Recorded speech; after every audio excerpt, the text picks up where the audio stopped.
Hello my dear friends, you're on the Military Summary channel, and this short video we're going to discuss the most important events that took place during the previous nights of the local time.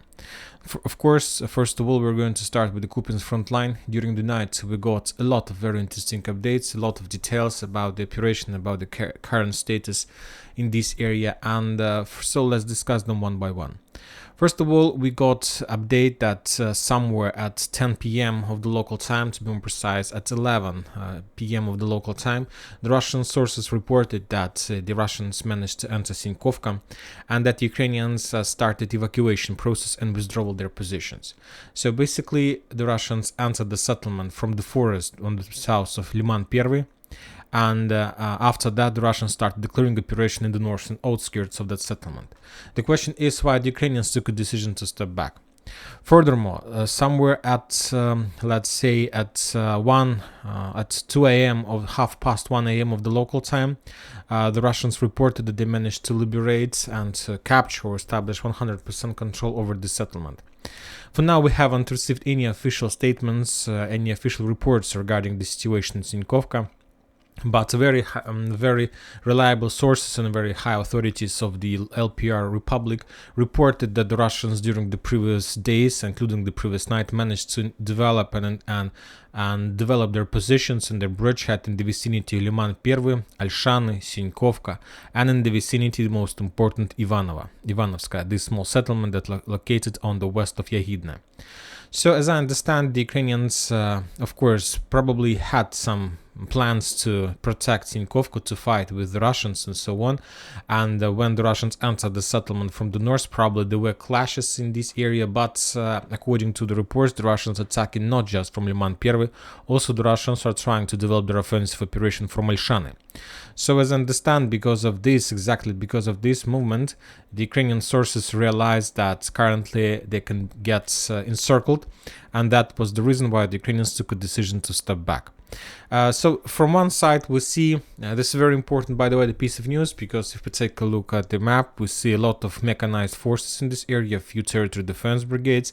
Probably there is a lack of artillery brigades. According to information we have, there is just 15th artillery Recon brigade. Probably some brigades, the Ukrainians have possibilities, artillery brigades, to redeploy from Liman front line. But anyway, we see that Ukrainians took a decision to step back and not to fight till the last Ukrainians for the settlement. Probably we see currently the evolution of Ukrainian military idea and military doctrine. Currently they understand that sometimes it is much more important to save army and soldiers, but not to fight for some settlements that located in the gray zone. Anyway, according to unofficial sources, the Ukrainians stepped back to the south. Furthermore, the Russians, some sources reported that there was a very fierce clashes and close combat exactly in the vicinity of Kupyansk. So basically there was fightings in the settlement. Probably the Russians currently have already established control, not full, but probably some control. Currently maybe there is a clearing operation and ongoing Russian offensive operation. Furthermore, the sources reported that according to Ukrainian sources,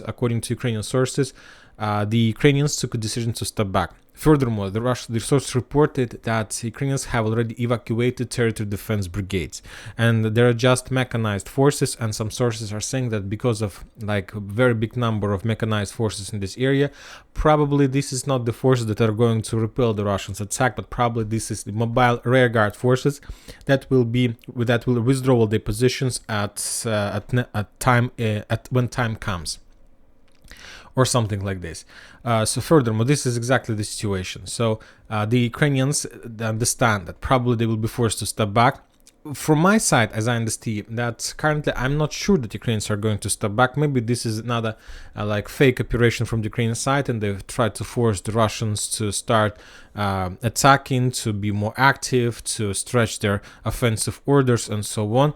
But the thing about the absence of territory defense brigades, and that the major part of the forces is mechanized forces, of course, this forced me to think about many different tactics and many different things that can be developed in this bridgehead. Furthermore, the Ukrainians confirmed that the Russians continue pressure in direction of Ivanovka and Stepovo-Novoselovka, but yet without any progress in this direction. So we'll see how the Battle of Kupyansk is going to be ended, but I understand soon, or today, at least today, according to some sources, we are going to receive more positive updates in Russian favor. So let's wait.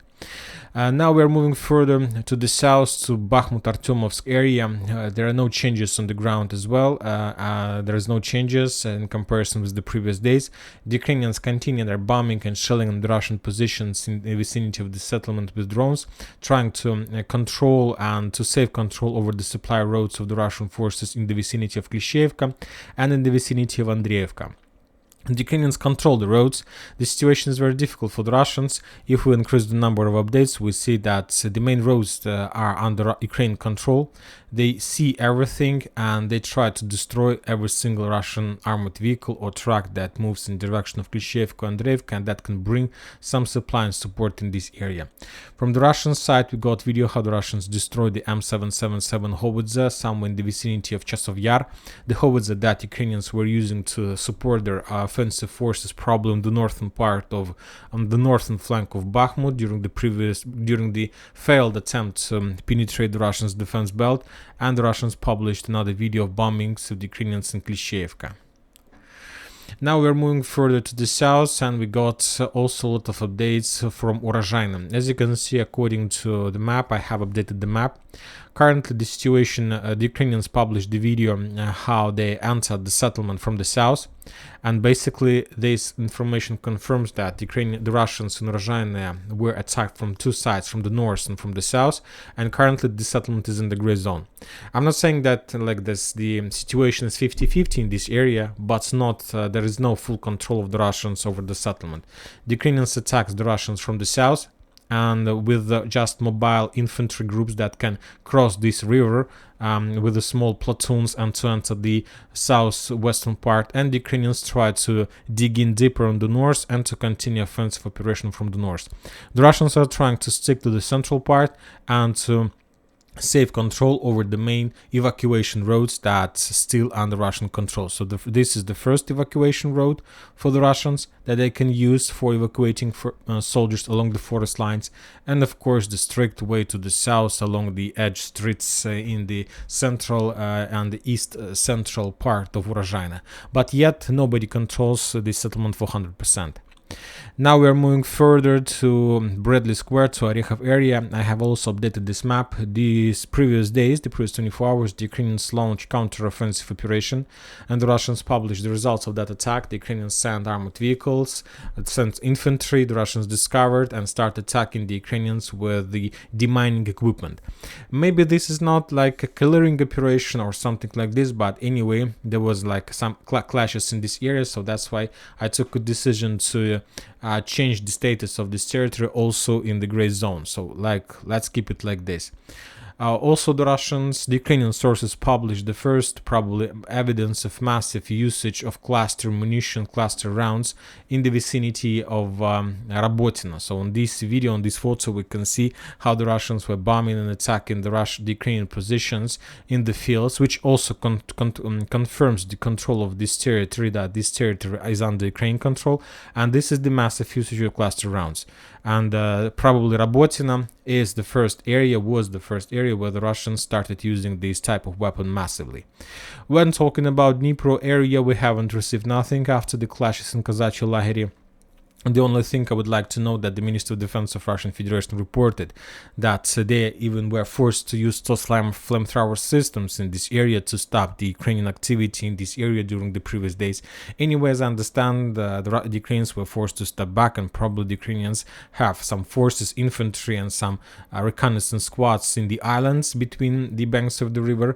But the thing is that according to the Ukrainian sources, those days they were like meeting in the general staff of Ukraine with Zelensky, and Zelensky are trying to force the Ukrainian military authorities to start this operation, let's say the idea operation, landing operation at Dnipro River.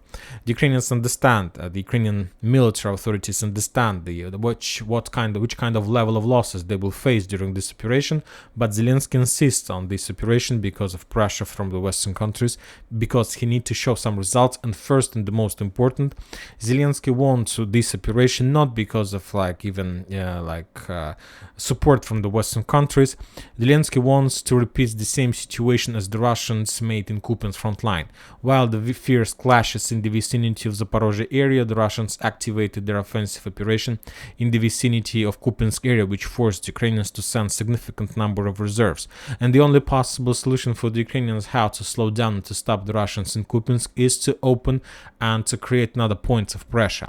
And the only solution he sees is to open the front line in the Kherson area somehow, no matter the losses, which will force the Russians to stop in Kupyansk and will force the Russians to send significant number of reserves in this direction, just with one purpose: to slow down and to stop the Ukraine offensive operation, no matter how bloody this operation is going to be.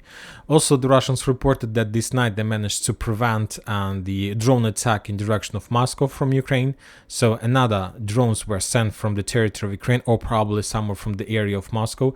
Those drones were shot down, and another drone attack took place in Crimea as well. The Russians, as an action of revenge, or probably in the same time, made massive missile strike using Kinzhal. The explosions took place in Dnipro, Zaporozhye, Kramatorsk, in the Kramatorsk fields, in Kharkiv area. We got just one video confirmation. For example, in this video, we see the explosion in Zaporozhye, probably with Kinzhal missile. So also another attempt to slow down the Ukrainian movements and to slow down their forces in the vicinity of Bradley Square. Another interesting update that recently, a few days ago, there was a massive bomb strike against Orekhov using the guided bombs, and as a result of that attack, the entire command center of 47th Mechanized Brigade was destroyed, including all officers of this brigade, which reduced the level of activity and level of communications and connections in this brigade. So very successful attack. The commander of that brigade was destroyed in Orekhov. And that's it for this short video. Military Summary channel reminds you, by the way, one more thing, final thing, just a second, yes. According to information we have, the Ukrainians in the Ukrainian parliament started discussion about the law, and this law will not allow the young people from 16 years till 18 years to leave Ukraine. So basically, the Ukrainians have already started the preparation of the next phases of war. They started, collecting and calculating the mobilization reserves that they're going to receive within 2 years. And one more time, from now on, people from 16 to 18 years are no longer allowed to leave the territory of Ukraine. To be more precise, there are talks about of course, the man population. And currently, that's it for today. Military Summary channel reminds you to condemn any violence in the world. Thank you for watching. Subscribe to my channel, put your likes, join my Patreon, and have a good day. Bye bye.